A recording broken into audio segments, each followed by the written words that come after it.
Because I was getting opportunities. I was on The Real. I was on TV with Apartment Bestie. Hey guys, it's Apartment Bestie. But I just felt it inside. I was like, this is not what I want for myself. It wasn't about people being invested in me. It was invested in what I could provide. And I was like, you know what? I'm gonna have to do something drastic, like to get out of this like Apartment Bestie. And I was like, I'm gonna share a secret. Like I thought I would never share this with the world. I was like, wow, like I'm really about to like show people my full-blown beard. I had just posted at the end of 2023 and I'm a 6-figure content creator. You did make a video recently that went viral. I made 6 figures last year as a content creator, and this year it's been crickets. Basically saying like, I feel like I'm pretty much broke at this point. B. Scott on Instagram reposted it. So it was people like, oh, well, she has bad money managing skills. People are like, well, time to go back to the real world. It was actually so bad, I think that they removed the post. You're listening to the Wealthy Woman Podcast. Welcome to the show. Thank you for having me. I'm so excited. I'm so excited to have you here. Honestly, like I have been following you for years. Yes.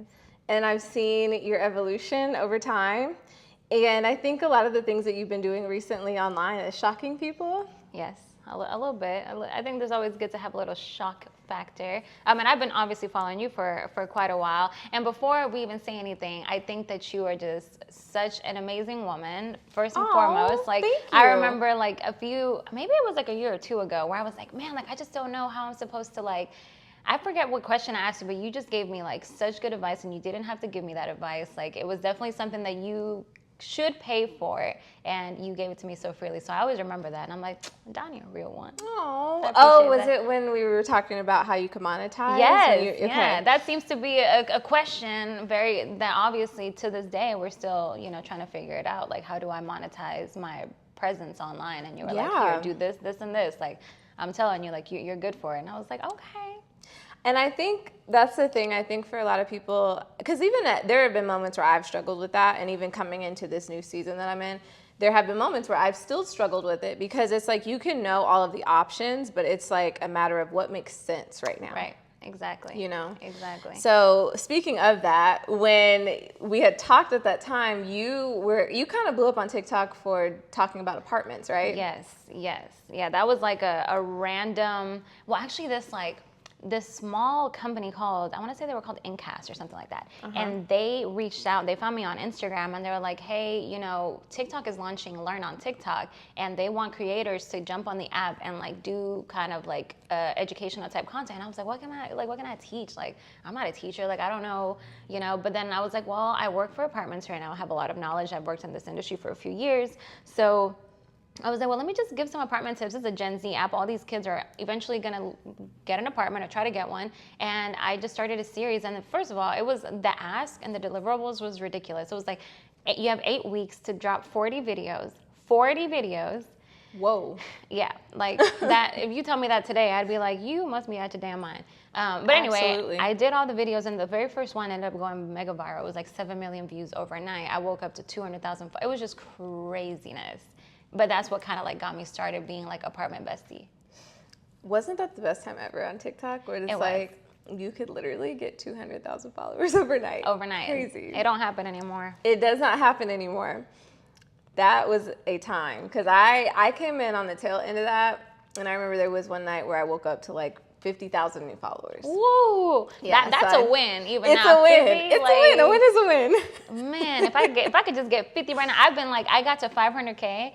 And then it's been like teeter-tottering. Like, it's like, oh, you lose a few, then you gain a few, and then you have a video that does well, so you gain maybe 1,000, and then it goes, it's like, you just can't, it's like a rat race that you're constantly trying to, I feel like Instagram is a little bit more stable. It's like the followers that you get kind of stick around, and then you just kind of slowly build. But with TikTok, like, it's just like a constant shift. Always. Yeah. Always. And I think that is what makes TikTok so frustrating for people that come in now.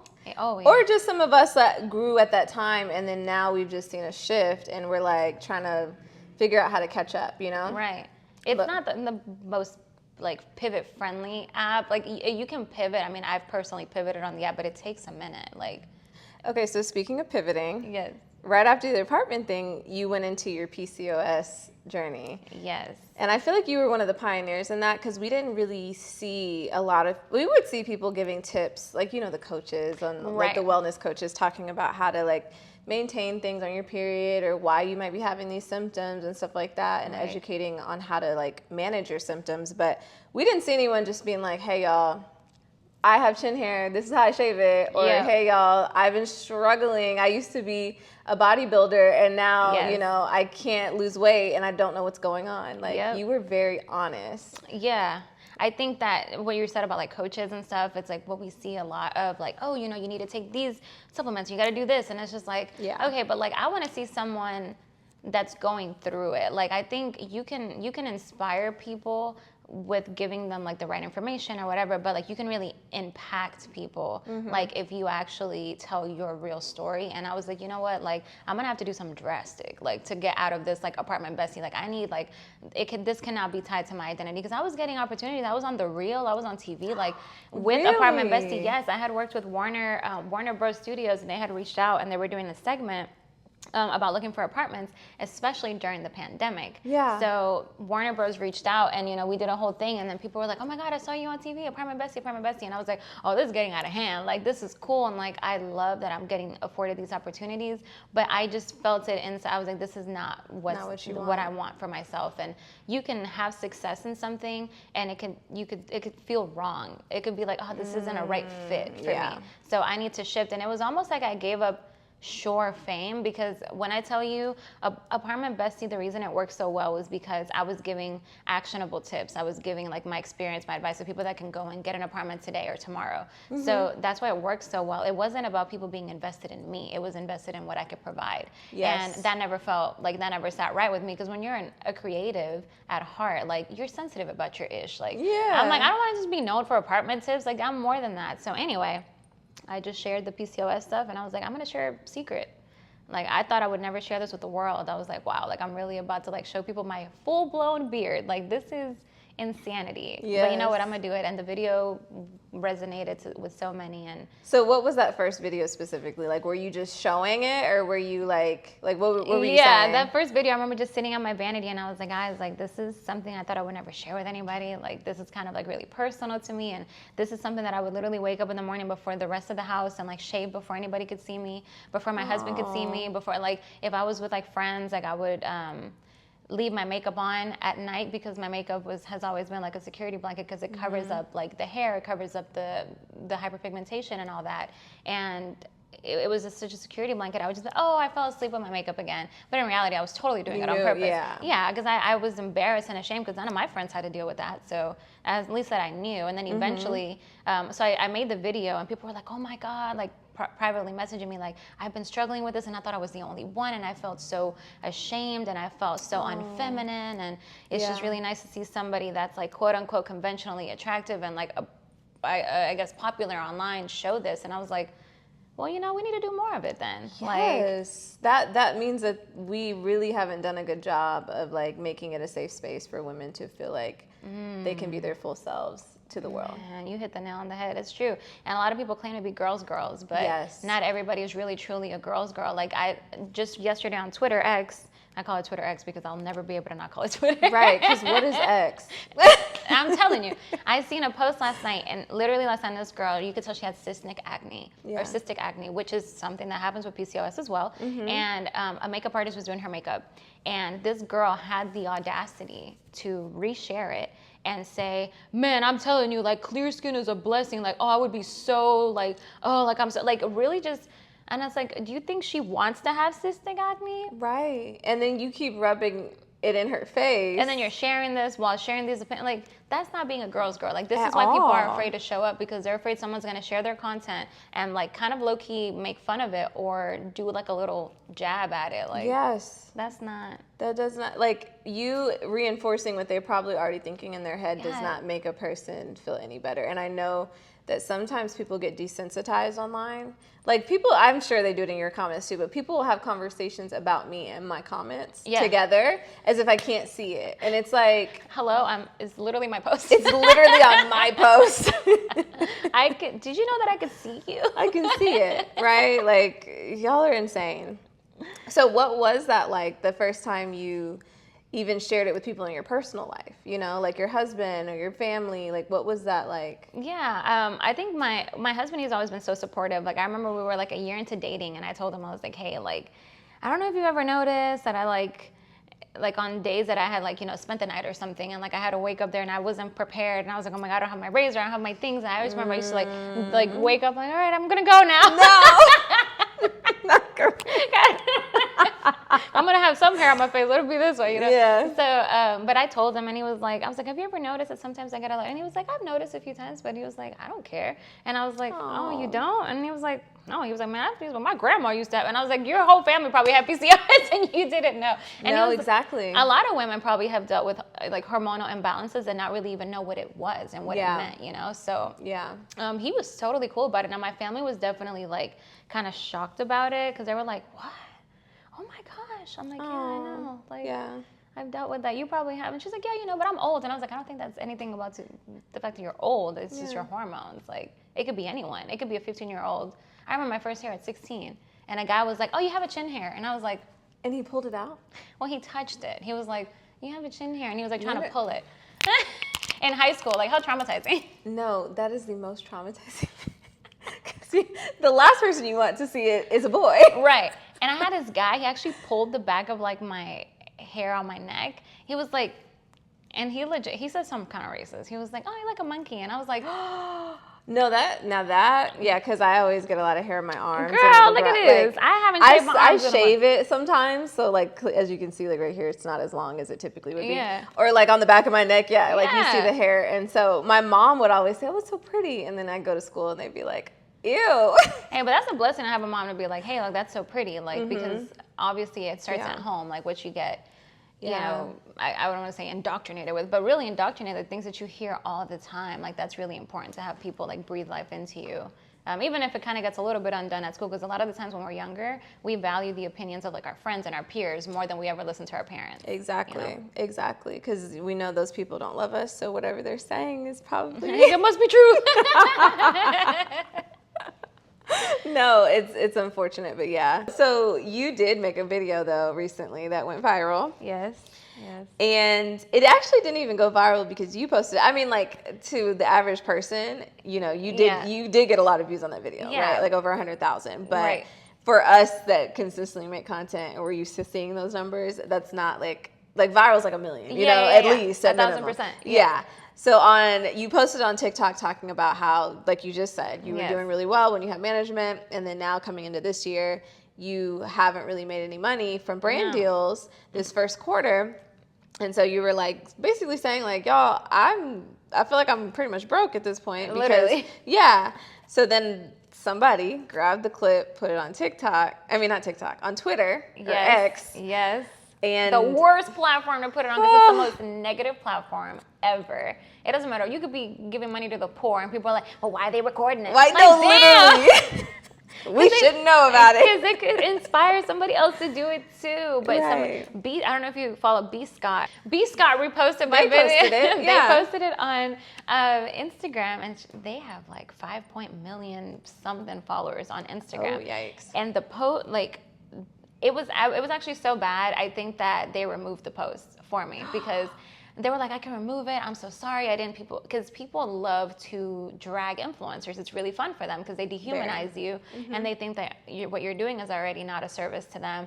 They'll go out of their way to not use your links. They're like, oh, you put me onto the ad. I want you to get credit for that. I'm actually going to go and clear my whatever, my cookies and do this. And it's like, y'all love having people put you on, but you don't want them to get any credit for it because if that's not a real job, then go find it yourself. You don't want to try the thing that doesn't have no reviews on Amazon, go try it yourself and let us know. Like, thank you. So. Thank you. Because that's the thing. I feel like we have gotten so accustomed to the world that we live in now. And we take even little luxuries like that of being able to be more choosy and not waste money on items because we can find reviews and all these different things. But we don't think about what effort goes into that on the other end. And so they think you're not deserving when you've been helping them this whole time figure out where to get a razor, what products have I to do this and do that, and where to get it.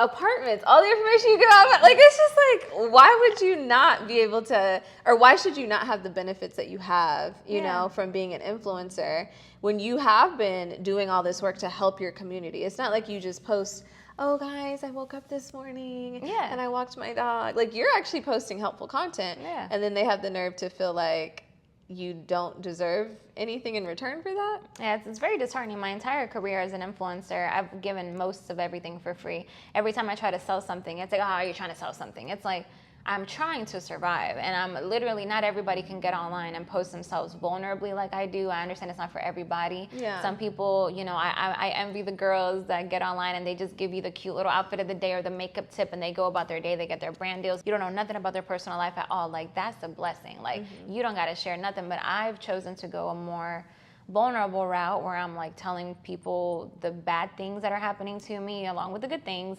And when I talk about the bad things, I talk about it in a way that's going to be helpful to the next person. Like, I'm going through this, but like this helped me, or like I think that, or come with me on this journey to see how this pans out, and like maybe someone that's going through it could, you know, join in on the journey. I think a lot of people like to see the journey. They like the BTS more than they like the finished product.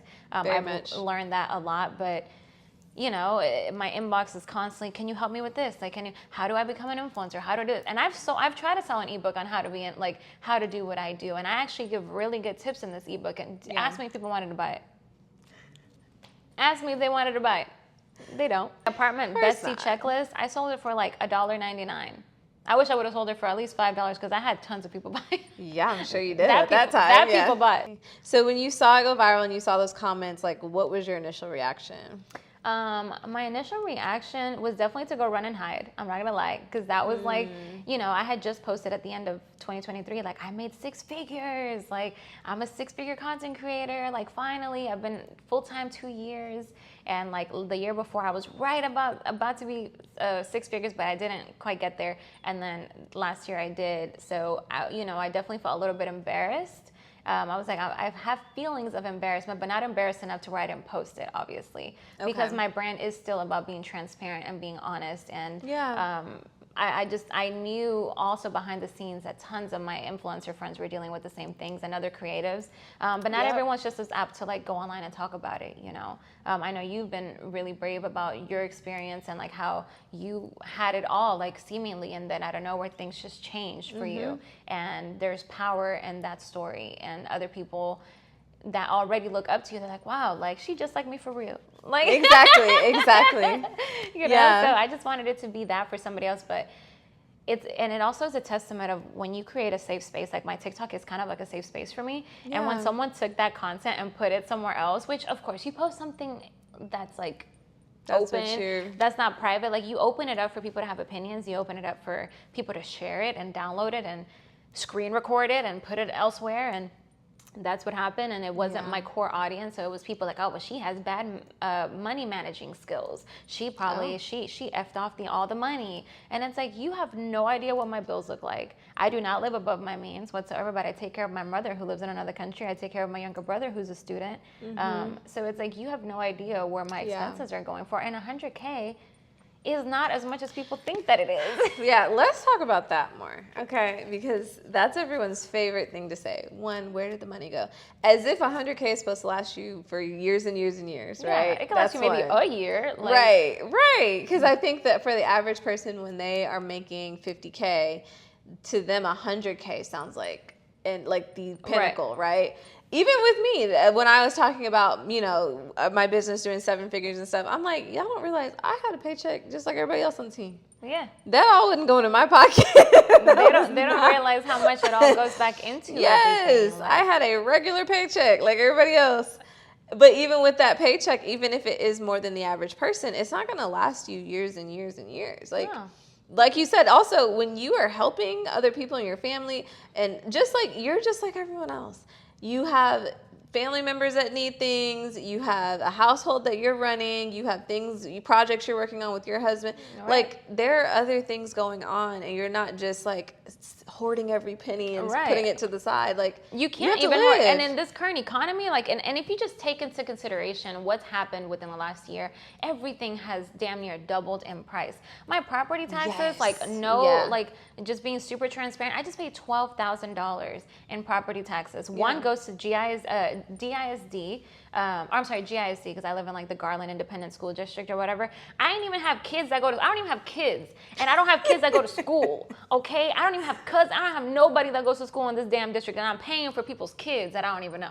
Okay, Right. like you don't have control where your money goes sometimes because it's mandated for you to have it. Car insurance, life insurance, Ooh. like house insurance. There's so many different things, and they're all very expensive. Everything. Yeah, and I think that's the other thing, like 100K don't go as far as it used to. Hell Even no. 200K, like it just doesn't go as far as it used to. And so we have to keep that in mind. It's like, it's not just affecting the people that are making minimum wage, it's affecting everyone. Everyone. And the taxes, That's on the the money that part. you make. That's what people don't understand. When you don't have a paycheck from your job and you're having, When and you're a then 1099. yes, you're a 1099, and then on top of that, when you're an influencer, they want you to be taxed on every free item you get too. All the gifts. That's why I don't even be accepting as many gifts anymore because I'm Yeah. like, how much is that? What's Right. the worth? Because Is I it ain't more than paying for $5.50? them. But yes, they keep track of all of that. And so on the end, you could end up owing. Yeah. I mean, you automatically owe like about 30% of like, you know, what you're bringing in from your campaigns. But on top of that, you could still end up owing, you know, when you file Yeah. your taxes at, you know, at the end of the quarter, year, whatever, Yeah. because of all of the free stuff you're getting and business expenses. It's just a lot. It's a lot that goes into that people don't understand. So in the end, you end up making the same as everybody else. I made 40K, baby. I made worse than I made at my last 9 to 5. I said, damn. Right. Exactly. That was And then rough. your management, girl. And then they get a cut. And They it's get a like, cut. man, all right, y'all. At this point, it's like, girl. But a lot of people were like saying you just need to get a job, get over it, whatever. Like, Oh yeah. People are like, well, time to go back to the real world. I was like, damn, like y'all love it. Y'all fast. they're eating it up. And Yeah. that's so sad. That's Very really much. sad to be excited about someone's downfall. Like, but what were you thinking? Like, was that where your head was already at? Of like, oh, I'm going to have to go get a job? Or like, what were you thinking? Yeah, and I had been applying. I'm not even gonna lie to you. I applied to lots of jobs in like influencer marketing and the music space, which are two spaces that I have experience in. And that's also been really frustrating too. Like even the job market search right now is just so crazy. Like I've been to about 5 final rounds. I've done tasks, given 48 hours to do full-blown presentation. I've done a 4-hour like working day with a company that's very well known and stuff. For all of them to just be like, all right, then we'll get back to you. You were like one of the best candidates, and they're talking about they need the job filled quickly. It's been a month. What is going on? Like, Wow. it's insane. You can have all the skills, you can have all the experience, you can have everything on paper and even show them, but for some reason, I don't know what is going on with like hiring right now. So I just have to be creative and I just keep going. Like there's, I could get down about it, and I did get down about it for a while, but it's just, I've been doing this for a long time. I've been in this space for 13 years, and it's just seasons, and it's like ebbs and flows, and you just have to kind of go with it and also trust in your faith. Like I trust that God has big plans for me. Like Absolutely. I'm not worried about it. Like I know that God got me, and like as long as I do what I need to do, God is gonna do what only He can do. Like there's certain things that I don't have the power to do. Yes. So I can only show up as much as I'm like, God, look, I did everything I could, and I just prayed. I don't know what else. I think that's where He wants you to be, though. Yeah. I always say that, like when you've exhausted all your options, and He's like, okay, now I can do my part because you've been trying to fix it for me this whole time. Right. Yeah. Now you let me get out the way. Let me do it. Yeah, you gotta be like, do I truly believe that God is going to like? It's almost like I heard a voice like just recently, and it was like, do you trust me? Ooh. And I'm like, dang, because the way that you're worrying so much. Like if you already prayed about it and you gave it to me, did you really give it to me? Like you're still wrecking your brain, Lord, how am I gonna pay the bills next month? Like man, like my savings is dwindling. Like what's going on? And it's like, but I have faith that something is gonna come in when I least expect it, when I'm not looking for it, when I'm just doing what I need to do and being in my lane, and God's just gonna pull up because He always does. He always does. I mean, I'm still afloat. I ain't never lost a house. My car not love getting it. repo. My 2017 Honda Ridgeline truck, it's paid off and it's gonna stay that way. Period. I don't need no new car. Like Yeah, you're good. Yeah. No, that's the thing. And I mean, I have lost some things before, but even when I did, He always replaces it with better, Always. number one. Always. But also, too, it's like in those seasons, it was still out of love. It was still out of love for me to get to where I needed to get to, right? And so it's like sometimes even with, your content creation and stuff, yes, last year you were up, right? Yeah, and maybe right now you're not as up with that part of your career, but it's like, maybe he's just trying to redirect you, or maybe, you know, and I always say that, like, sometimes we get so consumed with what's not happening, but sometimes it's like, no, that's making space for something else. Yes. Pay attention to what God is doing right now, you know? And that's what I want to believe. And that's what I do believe. You know, not only do I believe in God, but I believe God. And I believe that when he takes something away or allows things to happen, the other day I was just like, man, maybe there's a reason for all of this. Maybe he's not allowing me to really ground myself in like being an influencer and doing all stuff, because he knows what my heart desires, and he knows that it's always been music. So it's like, maybe that's why all these things in music are working out right now for me. And even though I'm not getting paid right off the bat to do these things, it's like all these doors just randomly started opening. And I was like, what the heck is, I'm gonna just walk through them. Like, money gonna be there somewhere along the way. I'm gonna find it eventually, you know? Yes, just walk through. Yes. Yeah, so I'm I love just it. having faith and walking through it, and you know, it'll work out. It is going to work out. Yeah. Absolutely. Yeah. And I'm excited to see what happens. Thank you. Of course. So, okay, I was reading through your comment section on the videos where, like, you know, you're shaving or talking about your facial hair or just any of your symptoms.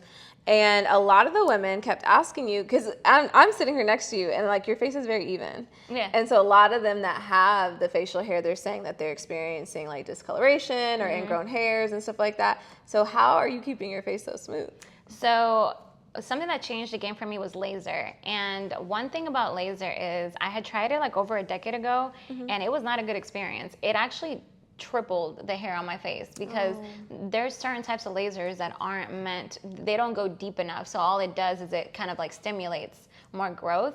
And back then, people didn't really understand hormonal hair as much as they do now. Now, a lot of laser places, they're definitely more like versed on PCOS, hormonal hair, all of that stuff. So recently, I went back and I was reluctant because I was doing electrolysis for 7 years. What is electrolysis? That sound okay, because when I was trying to research it, I was like, It's intense. it looks intense. Yes, and it's painful. So electrolysis, it's said to be the most like permanent form of like hair removal, but it takes the longest, because you go in with this tiny needle and it goes into the hair follicle, it zaps the hair follicle, and then they just slide the hair out. Now, What? per hair. So imagine I had a full, like, I was like, this is going to take forever. And I was sitting there for like, I don't know, my appointments were about an hour or two. And I would go once or twice a week, every week for 2 years.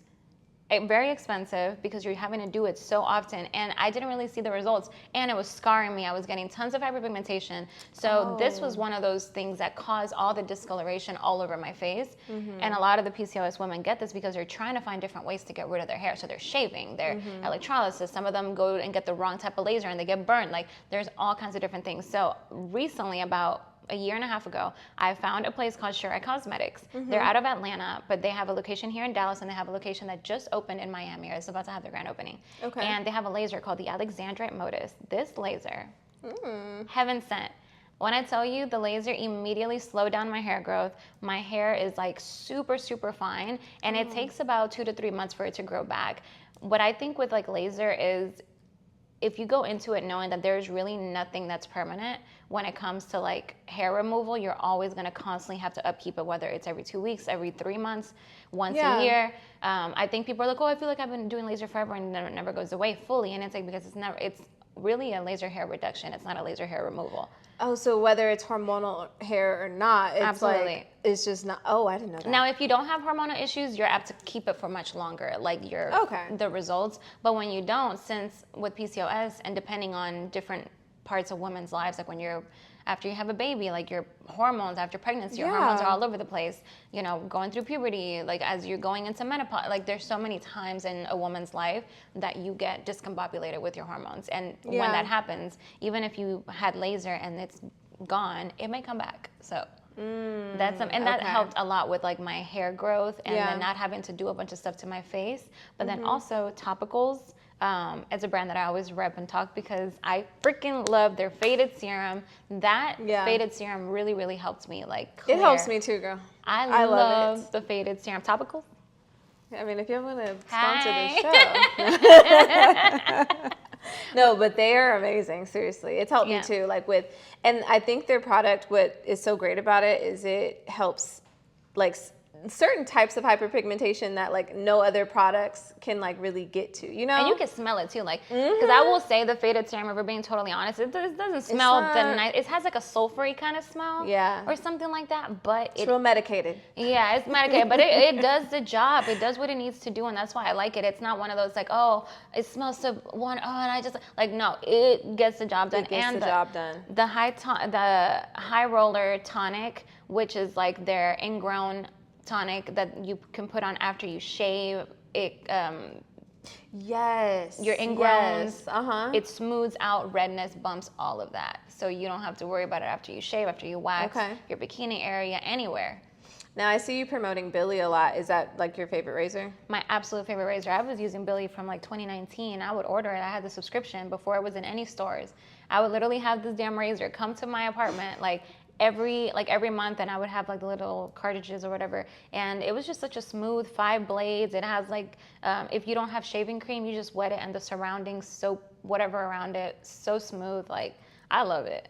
I have Billy too, and I will say it is a good razor. It's a good razor. Very much is. People think I'm lying. I'm like, I'm not lying. Like, I'm telling you, it's a good razor. It's a good razor. Yeah. No, I believe you. I really do. And they're like, I see you do too many ads with them. I was like, because I love them. I was like, at least you're not switching razor companies every 2 seconds. Okay. That would be unbelievable, but this is believable. That's what I tell people. It's like, what do y'all want from influencers? Can you tell me? Do you want them to try different things, or do you want? They just want to be mad. That's really it. Y'all just want to be mad. They're and mad it's because okay. they ain't getting paid. No, exactly. But it's like, you were gonna buy it anyway, so why can't I get paid to talk about it? I'm telling you, it's almost like they like it whenever you're like, when you're on the come up, but they don't like it when you make it. Like, absolutely. I don't know what it is about that. It's so weird, but it's like I said, I see the people in your comments asking, what do you use? Yeah. So if they're already asking you, you're going to talk about it, why not get paid to? I don't understand. I don't either, but it's like, all right. It's a whole disconnect happening here. But you talked about other symptoms outside of your hirsutism. That's how you say it, right? Yeah, hirsutism. Hirsutism, yeah. So the other symptoms, like you said your period has stopped before, right? Oh my God, almost my entire life, I never really had a period. Whoa. Like, never. Like, I would have a period, but it'd be like a period or 2 a year. That's crazy. Since the inception of my period. That's insane. Yeah. But you have been seeing some, success recently. So you got the hair under control. And then you also have been on Ozempic as well, right? Yeah, so not Ozempic, not that brand name, because I never was on Ozempic, but I know it's like the most popular. And I think when I first was on it, I was saying I was on Ozempic, but I didn't know that I wasn't on Ozempic. Okay. It's called semaglutide or semaglutide. No one knows how to say. Semaglutide. So semaglutide is the active ingredient in Ozempic. So that's what I started with. Now I'm on tirzepatide, and I've been on tirzepatide for about 8-9 months, and it's a little bit stronger than semaglutide. And tirzepatide is what's in Mounjaro or Zepbound, which are like the popular brand names or whatever. And honestly, it really helped all my symptoms. Like, it brought my periods back. Like, I've had 9 periods in the last year, and that's like unheard of. Like, that's not real. I'm like, what? I'm bleeding this much. Hold on, hubby, I gotta be careful now. I can get pregnant. Shut up. Don't touch me now. I'm telling you, yeah, shoot. I was getting concerned. I was like, wait a minute, like, am I ovulating? What's going on? Because I never experienced it before. Like, I'm just going year, no period, like nothing. But it helped my period. I've lost 35 pounds. So I just feel so much better. I have the food noise is gone. I'm not constantly, with PCOS, you're insulin resistant. A lot of us are insulin resistant, which means that we have these crazy spikes of sugar cravings and just these insatiable cravings that is really hard to explain. Some people are like, oh, you're just being lazy, or you're just like giving into your cravings, like, oh, like, have more self-control. And it's like, no, you don't understand. I ate like 30 minutes ago, and somehow you're still hungry. My glucose, like, it's telling my body that I'm literally about to faint. And I don't, I remember my husband, when we were first dating, I'd be like, oh, I'm starving. And he was like, you're not starving. Kids in Africa are starving. Don't say that. You're just a little hungry. And I was like, no, I am fucking starving. Right. And then now, after years with me and him, like, really seeing the struggle of PCOS firsthand, living together and everything, he's like, oh yeah, no, like, you were definitely like, he was like, my bad. He was like, I was probably like invalidating your experience. And I was like, you weren't validating me. Look at him. I was upset.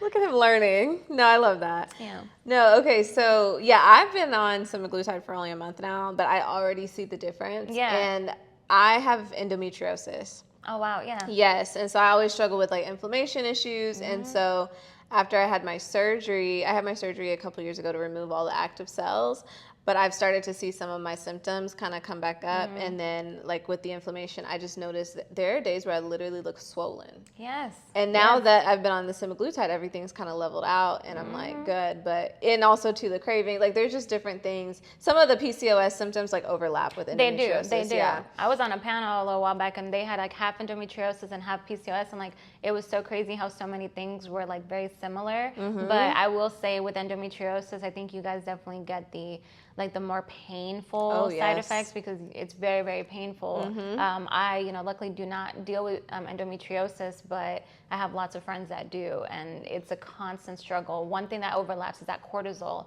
like that shoots up. Yes, the cortisol. I was having insane cortisol. That's why I got on the semaglutide. I was like, something's wrong. Yeah. That's when you get puffy. There's certain days that I'll wake up and I'm like, what is going on? Like, I don't look like myself. Like, I'm just puffy for some reason. Yeah.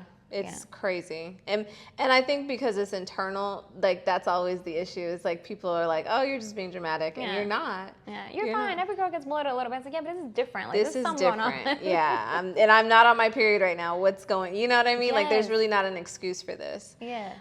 But yeah, also you mentioned like you not having a period, and you were like saying like, you have to be careful now with your husband and stuff. Yeah. Was that ever something that you felt, like I'm not sure if you guys ever wanted to have children or whatever, but was that ever something that you felt like it was a struggle for you, like having to come to terms with the fact that you may not be able to have a child? Yeah, we talked about it multiple times. I told him, I was like, hey, like I know you want to have kids, and I'll be totally honest. My whole life, I never really thought about having kids. I've always been very career driven. Like my artistry, that was always like number one for me. And whenever I met my husband, that's when I really started thinking. I was like, man, I could really see myself having a kid with him. It wasn't never like I really wanted just to have a kid. But I explained to him, I was like, I have PCOS. It may be a really big struggle for me to ever get pregnant. And trust, like it's been so many years that we've never been, and I've never gotten pregnant, like never. So I know for a fact it would be so difficult. So we're looking at maybe here in the next few years, we're probably looking at surrogacy, or maybe looking at adoption, because he's adopted. So he wants to pay it forward. And if all else fails, we definitely for sure want to adopt. But now I'm thinking, oh my God, when do I got to freeze my eggs? When do I got to do all this stuff? Because I'm 32. And I'll be 33 by the end of the year. So, that clock starts. I know nowadays, like with our generation, we could do things a little bit later in life, and it's not as bad as like back in the day, but still, it's like. It's hard, yeah. Yeah, but it's definitely not like number one priority right now, so we're not really worried about it. We're just kind of letting God's plan do what it needs to do. It's like if it happens, it happens. If not, then we'll go another route. But it's not one of those things like, oh, I just crave to be a mother. I just want to. No. And I think it's such a weird conversation to even have to have when you're young. You know what I mean? Yeah. Because I have to have that conversation too. Whenever I'm dating somebody or whatever, I'm be like, hey, if we end up together for real, I may not be able to have a child. Like, and like, I think a lot of times when we think of people having those conversations, we think of a woman that's like older or something, and it's like, no, we're young and we're like still struggling with that same thing. So yeah, I just wanted to touch on that because I don't know if there's someone listening that, may be also struggling with the same thing, and that might be, like even though me and you are like, okay, if it happens, it happens. Yeah. There are women that are like, dang, like I really, absolutely, am struggling and there's a lot of things that you can go to your doctor and like do, because obviously my doctors will tell me like when you're really trying to get pregnant, there's stuff that we could do that we can like help it along and stuff. But I know the struggle that you have to put, like it's like a mental battle to put yourself through that, all the injections and all the pills and. Man, I just cannot even, when you struggle already with hormonal issues like PCOS or endometriosis. I'm like, count me out. Like thinking about putting your body through. I don't want to put my body through nothing. Cut the cameras. Right? Take me off the show. Just take me out. It's a lot. Like, man, our women's bodies, we got to put them through a lot of stuff. And like, some stuff we don't even sign up for and we got to deal with it. So it's like, why would I sign myself up for some why would I? Torture. Why would I do that? Right. It's insane. It makes no sense. So you did start PCOS Baddies Club, right? Yes, PCOS Baddie Club. Yeah, oh, Baddie Club. My bad. It's getting trademarked. So no S. Period. Baddie Club. Okay. Yes. Because you're the baddie, right? Yes. So CEO. why did you start that? Like, what is the messaging behind it, and what's the mission? So with PCOS Baddie Club, I had seen a lot of pages online, and they were, to be honest, they were boring. It was like, oh my God, you gotta take vitamin C, and you gotta do this, and I was like, okay, great. That's the typical. I was like, I don't want to make just another page for resources and everything else. Like, I understand everyone does things a little bit different, so it's cool. But I was like, I want it to be totally different. I want it to be a movement, a brand. I want it to be a community more than anything. I don't want it to be all these people looking to me, which is why I separated PCOS Baddie Club from my personal page. I am much more than my diagnosis. I am not the PCOS poster child. Like, I'm an artist. I'm a creative. Do all kinds of different things, and I cannot reduce myself. Just like I couldn't reduce myself to Apply My Bestie. I'm not going to reduce myself to PCOS Baddie. PCOS will always be a part of me. I can't run away from it. So I was like, well, this is something that'll always be a part of me, and I've garnered like so many supporters from it, and I want to find a way to give back. So with PCOS Baddie Club, it's a community that when you go to the page, you're gonna find hilarious memes that keep up with all the trends, you know, everything that's like actually really relatable and like no BS. Like I even have a little segment where like I drop like an anonymous box and people just like, I'm like, just say it with your chest. What are you really feeling about PCOS? And people will say things like, I feel like I'm, you know, being forced into a transition. Like, and I'm not trying to be. If I feel like I've been robbed of womanhood. I feel like, I mean, all these women were really, and it just broke my heart. And I was like, wow, like this is, and some people were like, hey, thank you for that. Like, I needed to just get that out, and to see other people in the comments being like, man, I relate to all of these like so much. It just makes these women feel less alone. We have dope merch that people actually want to wear, not them weird ones that you see. Everything's teal because PCOS colors teal. I'm screaming. And I'm like, please, can we stop with the ribbons? And it just drives me crazy. But you know, I wanted to bring something different, something fresh, merch people want to wear, memes people want to share, and also a portion of our sales go towards the PCOS Awareness Association. So it furthers PCOS research. There's actually a lab in New York City. I want to say it's at Cornell University. Correct me if I'm wrong, whoever's listening. But there's a lab out there, and it's women-led, and they focus on PCOS research. And last year for PCOS Con, where I went to speak at, they shared that, and I was like, oh my gosh, that's where I want our money to go, because it's a tangible thing. Like, they're actually doing research to see what medications help us best, what supplements help us best. So that's really, really the mission, furthering research and bringing awareness in a dope, fresh, modern way, and you know, just building something that's bigger than me. Like, I love it. I feel like most artists and creatives, like, they have to come up with a brand. Like, Selena Gomez has Rare Beauty, Rihanna has Fenty Beauty, and it's like, but they did that after their artistry, because everyone knows that eventually you age out of being an artist. So I'm like, you know, you can't always be on stage trying doing that forever. Like, you have something that's going to create billionaires, which obviously Rihanna is one. I think Selena's on her way of being one.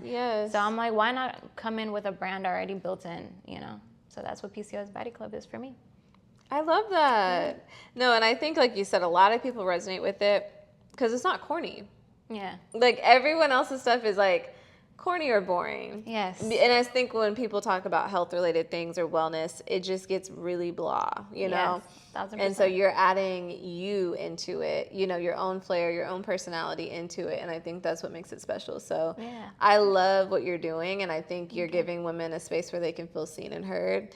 And I think that's just so important. Like, everyone needs spaces like that. Absolutely. You know? So speaking of niching down, you know, Lord. because that's pretty much what you ended up doing with, you know, your PCOS journey. But I saw over the last year, it was a struggle for you to sit with that, you know, because you have so much more to you. Man, for multi-passionate creatives, it's a problem to be online, because you feel forced to choose one thing, especially because I will say, when you niche down, you do grow faster. And I don't think anybody can dissuade me from this opinion, because I've seen it happen with my own eyes, and I've seen it happen to me. When I do talk about only one thing, it literally skyrockets. It takes off. But if I'm trying to just show, because at the end of the day, people are more apt to like get invested in what you're teaching them, entertaining them, whatever, rather than they are invested in you as a person. Absolutely. So if you can find a way to have content pillars and like share a little bit of this. Now I have like, I'll do one day where I'll share like my workouts, and it's more like a wellness day, or like, oh, this is my week recap of all the workouts that I did. And then the other day is like, oh, I'm at the studio, I'm recording music, or I'm doing the podcast with my husband today, and whatever. Or like, this is a beauty find that I found, or a fashion find on Amazon. Yeah. And it's kind of made it a better blend, but it's still more difficult to grow this way. Oh, it's so hard. I will say. Trust me, I know. It's hard. Because I think even though my content is not where it's like, because I don't really share all of my personal interests like you. Like, I love to sing as well, but I don't be singing on the internet. Come on. No. Or I just have like other things that I care about, but I'm like, I understand that there's like certain pillars that I need to stick to, but even within those pillars, sometimes I'm like, I want to try a new format. I want to get the, you know what I mean? Yeah. And it just doesn't translate because the algorithm wants what it wants, you know? Yes. And so also too, you have management. I do. Well, you know, and what? That's shifted. I currently don't have management anymore. Oh, okay. But you did. I did have management for a good while. It does make a difference though. Yeah. And when you had management, it was like, they want you to do a certain thing so that you can get more brand deals, so they can get paid, you know? Yes. And so it's like that balance, having to figure out what the balance is, or is there even balance? That's really the question here, you know? Sometimes there isn't balance, and sometimes you do feel when you have management, they're like, hey, like, you know, for me to pitch you to this brand, we got to have something to show them. So like, are you going to post something with the brand? Like, so then I'm constantly like, it kind of, and it's almost like when you work with a brand too, you lose a little bit of like that authenticity, because you're having to shift and mold yourself to whatever their brief is. Like, oh, I need to do this, or I need to do that. And it's like, I don't want to have to do any of that. I just want to show up how I show up. And I'm enjoying not having management right now. Like, you know, even though things have been slower, because it does make a difference when you have a management team pitching you every single day, you know? Like, that's what I really miss the most, is having people like advocate for me. Towards brands, like, hey, you need to work with her because she's different. She's not only just a regular beauty content creator. She does it through the lens of, she has PCOS and she has to deal with all these things, and even things that set you apart. Sometimes when you're just a one-man team, like, that's really hard to do when you have to pitch yourself, go through emails, post your content, edit your content, film the content, get yourself ready for this. So you're your stylist, your makeup artist, your videographer, post production. Like, it's a lot, and people don't realize how hard being a content creator actually is. Now, of course, in the grand scheme, is being a content creator really like harder than having like a manual labor job? No, but I mean, we could be honest about that, but it's not, just because it's simple does not mean that it's easy. And I still feel like it's still mentally taxing. Yeah. I think there are plenty of jobs, like, I know people like to make the argument of like, oh, you're not working a real job, but even a real job, there are plenty of real jobs that are not all over taxing. It's more mentally taxing. You know what I mean? And so I think it's the same level of mental tax, you know? Because also too, our income is not stable. It's like we have to work hard to get the things for it to be even somewhat stable, you know? Right. Sometimes you're waiting net 30, net 60, net 90, net 6 months, and it's like a big old brand. It's like, bro, you're literally like a multi-billion-dollar company, and you can't run me my 5K real quick? My 10K real quick. I know you got it. Like, come on now. I did the work. I met all the deadlines. I did everything on my end. Why can't this be a reciprocated thing? Right. What is the deal? I don't know. Like, it really drives me freaking insane. I'm like, y'all love to get your content on time, your analytics on time. Everything on your end is like, get it done. Post. And they'll be in your inbox. Have you posted yet? And it's like, but then when it's your turn. Yeah. Then they go ghost. Where are you? That's crazy. I've had companies go ghost for like a month, no response. I'm like, yeah. I'm like, oh, sorry, we're shifting teams, and this. It's always something, and then it's always something, but that's not okay. No, it's not whatsoever. And even the big companies too. That's because then what if I archive the content? Then what? Okay. We can both play this game. Now, what advice would you have for like anyone that's in, you know, the content creation world right now? And they're like, girl, I'm experiencing the same thing. Like, what do I do? I think that you need to focus on first of all, focus on the platforms that are actually doing something. Like, if it's a platform that's frustrating you because the numbers aren't pushing or whatever, go to there's so many, it's such a great time to diversify your content. Focus on YouTube. YouTube is great to focus on and grow. Go to Instagram Reels. Go to, post it on TikTok. If TikTok isn't moving, I know TikTok be acting funny sometimes. But post your content everywhere and see what it does. And when you see what it does and you see what's kind of working for you, try to replicate that as many times as you can to grow. And then don't even worry about the numbers when it's not doing well, because one thing, whenever I focus too much on the numbers, oh my God, it drives me crazy. Yes. Because you're hyper focused on it, and then you think that the numbers determine your value, or that you're not a good influencer, or that maybe this isn't for you. And that's not true. I think there's power in telling your story. Tell your story, because on the other side of telling your story, there could be so many opportunities. Not even, just being here on this amazing podcast. Last week, I was on DD in the morning from that same video that I just decided to share that, I was struggling financially in my content creator journey. So don't be afraid. Don't feel ashamed, and be honest and authentic with what you share, because you'd be surprised how many people are waiting on you to tell your story so that they can tell theirs, or so that they can feel like they can relate to somebody, find somebody, oh, finally an influencer I can actually relate to, someone that's not perfect or seemingly perfect, So yeah, be authentic, be you, don't worry about the numbers, and keep posting, because everything is a season, and eventually something is gonna push through. Absolutely. And I love that advice, because me being authentic has always helped me. Yeah. I used to think it was going to hurt me. Yes. And Jasmine was actually the one that pushed me to start being more authentic online. She was like, no one even knows the real you. Please be for real. And stop. Hey. Whoever this is online, stop it right now. Yeah. But when I started being more authentic, it was that's when things really were able to shift for me. Yeah. And I was trying to hold it so close. I was trying, because a lot of times the things you don't want to share they're shameful moments, or what you deem as a shameful moment, you know? And so the moment I started sharing, things just flowed. Even with the journals, I was like, look, y'all, the reason I even came up with these journals, because I've been through this, this, and this, and this is what I put in here is what helped me get through it. Or when I came on here and shared my testimony, I'm yes. It was not easy to share that, but that was when things started shifting even more with the show, and people really were oh, okay. I'm if they weren't locked in before, now they're locked in. And you see how having a product that has a soul, if you are gonna create a product of any kind, having something that has a soul is so important. Something that actually helped you journaling or whatever, that is so powerful, because now it's not just another journal. Now it's, you heard my testimony, and this was a tool that I used to get me through it. You should use it too.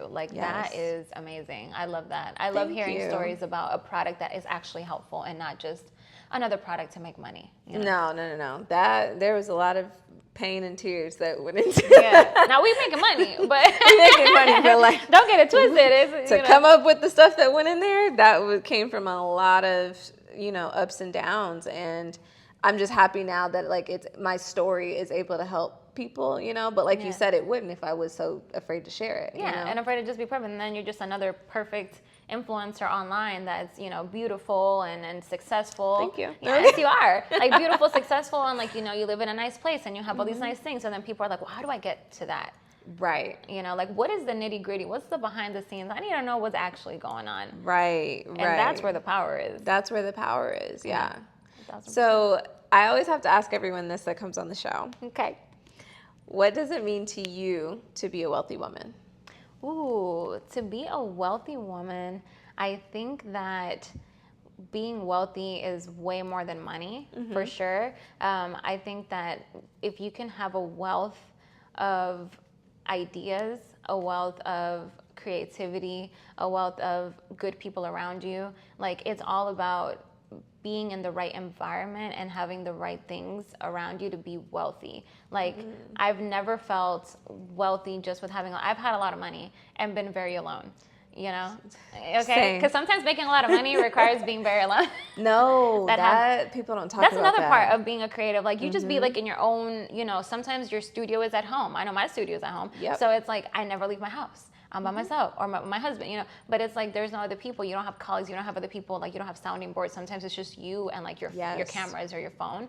So having a team of people that actually support you and root for you, I think is the most important things. Friends, family, sometimes it's strangers on the internet, or like internet friends that like you've never met. Will be one of the most supportive people ever. Yes. And I think that's wealth. Like that's like that currency that you exchange, like the currency of energy with other people, and like having that reciprocated is so wonderful. And I think that makes you a wealthy woman. Yes. No, I am so happy that you came today, though, because this was like, I feel like a lot of women are going to resonate with this, and they're going to want to keep up with you, of course. So I need you to tell everyone, where can they find you, and how can they keep up with you? And also, like, tell us about the music. When is that coming? Yes. So music, first and foremost, I have my single, Dímelo, coming out for pre-save on May 24th, and it'll be out May 31st. Super excited. It's Latin fusion infused, and it's such a dope record. I think it's going to be such a fun hit for the summer. And of course, if you're a PCOS baddie, make sure to follow at PCOS Baddie Club on Instagram. And then, of course, you can follow me at Thalia Leblanc everywhere.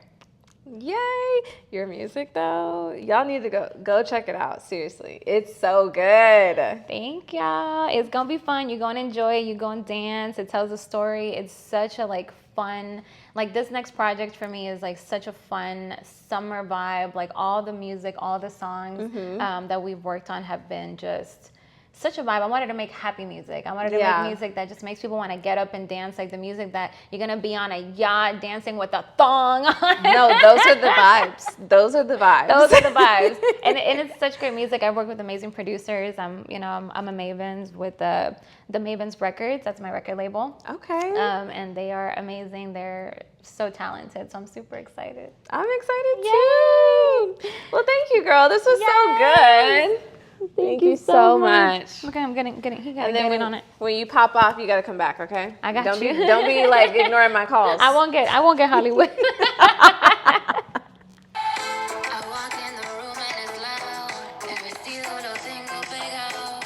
You know that I'm coming with way too much fuego. Dímelo. You heard it here first. May 24th. Don't miss it. Go pre-save.